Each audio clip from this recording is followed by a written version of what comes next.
আমার জীবনের একটা শ্রেষ্ঠ দিন। আমি আগে কোনো সময় এরকমভাবে ট্রফি সামনে এসে রিসিভ করিনি। এবারই প্রথম সুযোগ পেলাম। আমার জীবনের সবচেয়ে স্মরণীয় দিন হলো আজকে। ওয়ার্ল্ড কাপ ট্রফিটা দেখলাম, সিলভা নিয়ে এসেছিল ব্রাজিলের প্লেয়ার, আর আমাদের সবাই ছিলেন। এখন রেডিসনে যাবে ট্রফিটা, ওখানে আমাদের টাইম টু টাইম সেট করা আছে, কে কখন আসবে, কে কখন দেখবে। Nice day. স্পোর্টসের তো একটা ভালো দিন অবশ্যই, আমার জন্য স্পেশাল একটা ডে।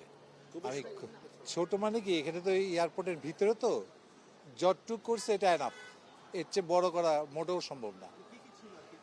ওই যে সিলভা নিয়ে আসলো, সিলভা করলো, স্পিচ দিল, আমাদের প্রেসিডেন্ট স্পিচ দিছে, সব গেস্টরা স্পিচ দিছে, অল্প শর্ট টাইমে হ্যান্ড ওভার করলো ট্রফি রেডিসনে যাবে। আনুষ্ঠানিক বলতে এইটাই খুব ভালো লাগছে। একজন তো ওয়ার্ল্ড কাপের যারা প্লেয়ার তারাই এটার সাথে ইনভলভ হতে হবে, যারা চ্যাম্পিয়ন হয়েছে ওই টিমের লোকই এটার মধ্যে ইনভলভ থাকতে হবে। সেই জন্য ওই ডি সিলভাই আমাদের দেশের জন্য, ডি সিলভাই এক কান্ট্রির জন্য একজন আসবে।